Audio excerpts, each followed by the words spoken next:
The hum of the lab was a familiar comfort to Galen Erso, a symphony of scientific promise. Dust motes danced in the light, catching the faint shimmer of the kyber crystals he meticulously studied. He saw in them not weapons, but a boundless source of clean energy, a solution to galactic needs. His mind, brilliant and pure, was devoted to the betterment of life. He believed in progress, in peace. He believed in a better future. And then there was Orson Krennic. Krennic was not a man of science, not in the way Galen was. He was a man of ambition, a strategist, a manipulator, who saw every resource, every person, as a means to an end.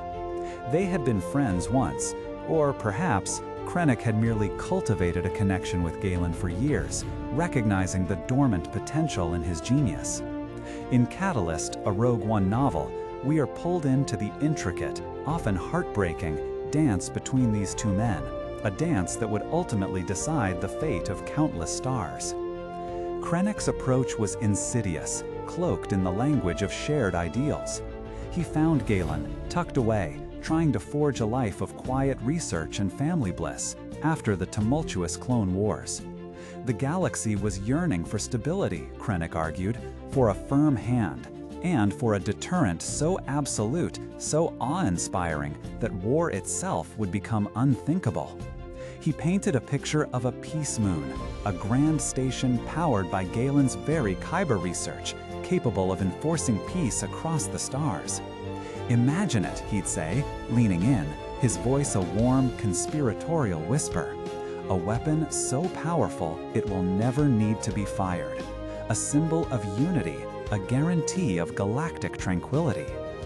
Galen, a man whose very soul recoiled from conflict, found himself tragically vulnerable to this promise.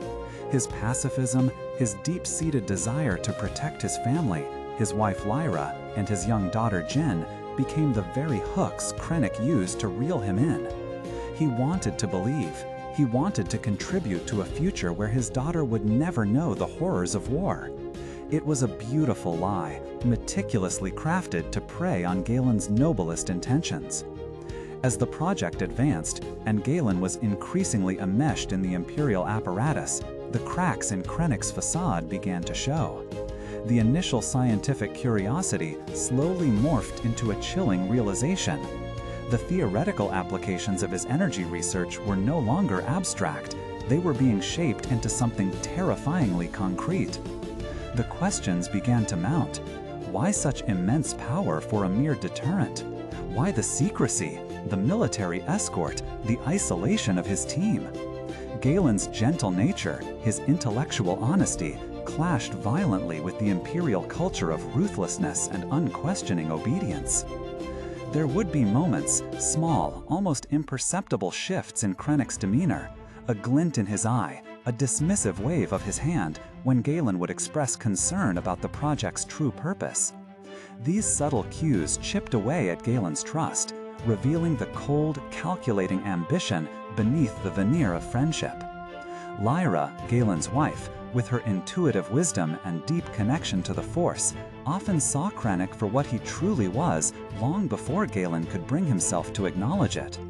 Her growing alarm became a silent yet powerful testament to the danger they were in.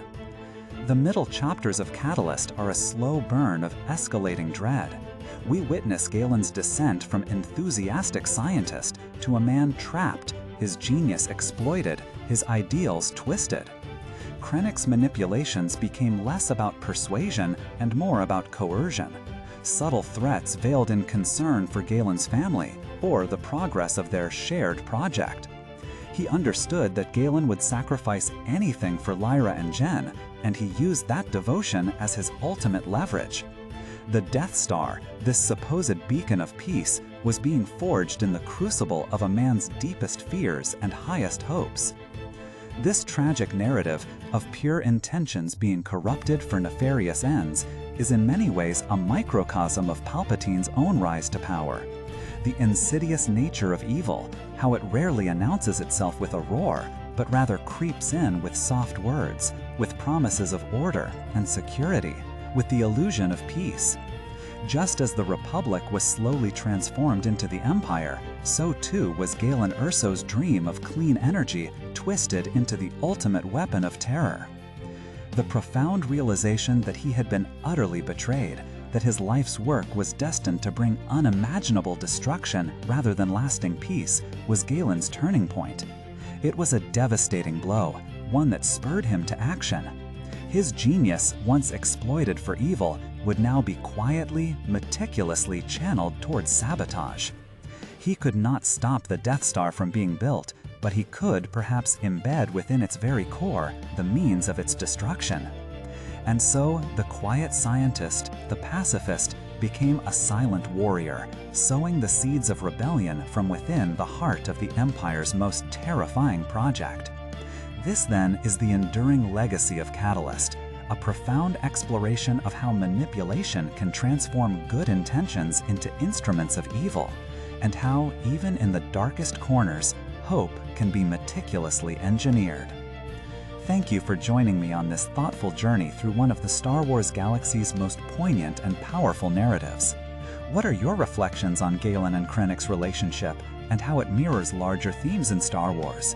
Share your thoughts in the comments below, and if you enjoyed this discussion, please consider subscribing for more deep dives into the stories we love.